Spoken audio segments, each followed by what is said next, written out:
but still being true to their faith, though. Still being true to their faith. So how is Western influence in Egypt? Because I understand that you have a McDonald's there. Yes. You have fast food restaurants Yes. there. And so those are establishments from the West, Yes. from America. So how big is the influence there? Are the women, you say they're coming, they're beginning to dress differently in terms of being fully covered. Are they wearing blue jeans? Yes, yes. Women wear blue jeans all the time in my classroom. Young women are wearing blue jeans. I noticed that after a certain age group, that behavior stops. What I started to observe was the women in my classroom, and then I started to observe the women as my colleagues. And I noticed that that's where they make a distinction. They start right away to either revert back to being very much into their Islamic culture and wear the, maybe very long skirts and so forth, and also the head covering all the way. But in terms of the fast food that you talked about, Western civilization has definitely been an influx, I think, through movies, through music, through the internet, and the demand for it definitely forced the issue of bringing it as business establishments into their communities. Now, I would like for you to share an experience with Cairo, or with our audience in Cairo.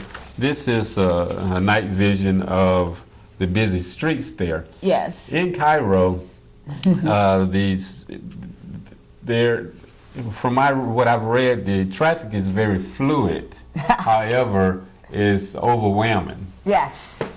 You're putting it very mildly. The traffic is not fluid or overwhelming. It's scary.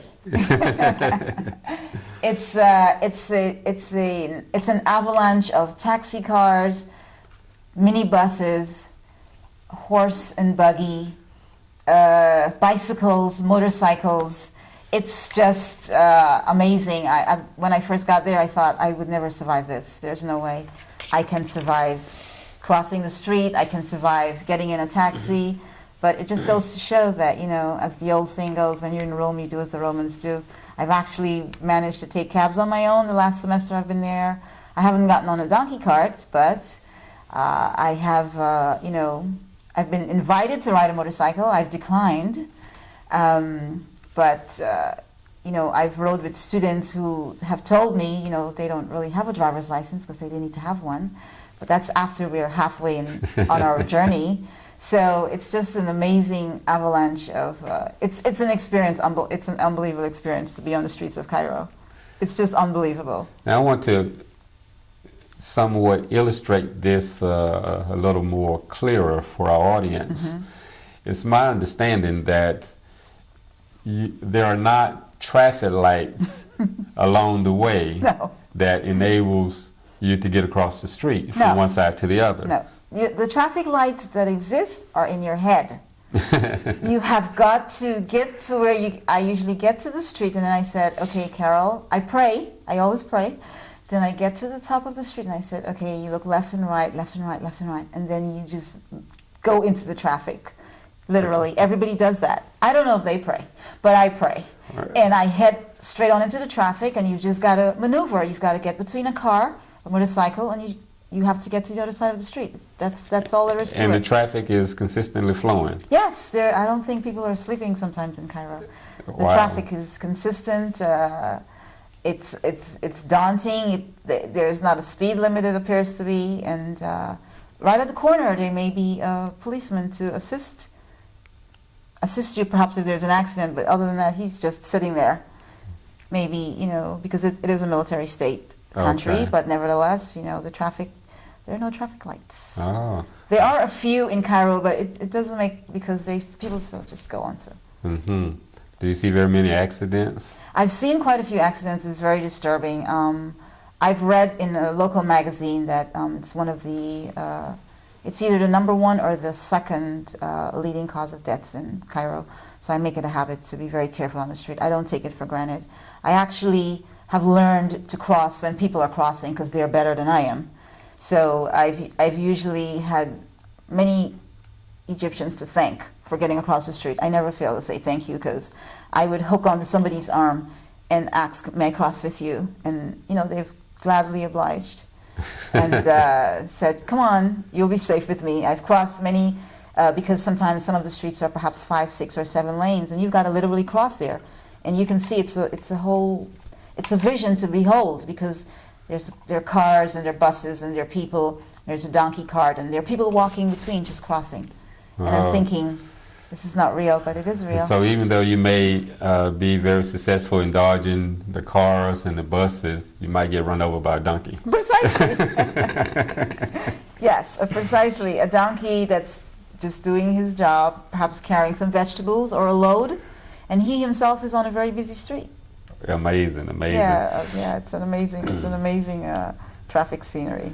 Would you share with us this one instance when you had not gained this confidence in crossing, and you were waiting, and when you looked beside you, there was a four-legged animal? Yes, it was the most hilarious thing.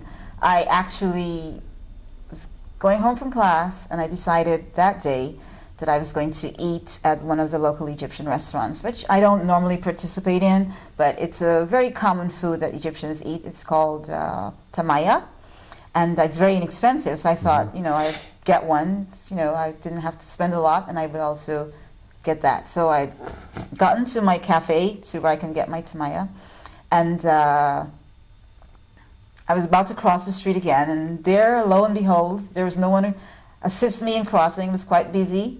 I got off of school probably about 3 in the afternoon. It was very busy. And beside me there was a dog, four-legged animal, like you just said.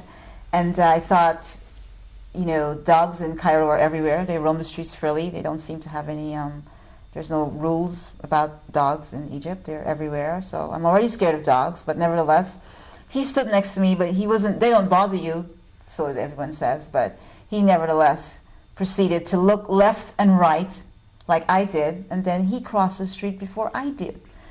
I couldn't believe it. I thought I should have crossed when he was crossing. I couldn't believe that the dog had the sense to cross. While I stood there just amazed that I was still watching him cross, I was there for another 5 minutes before I crossed. Amazing. He had just gone about his merry way, and I thought, this is not happening to me. Wow. But it did. Wow. So yes. And let's speak very briefly.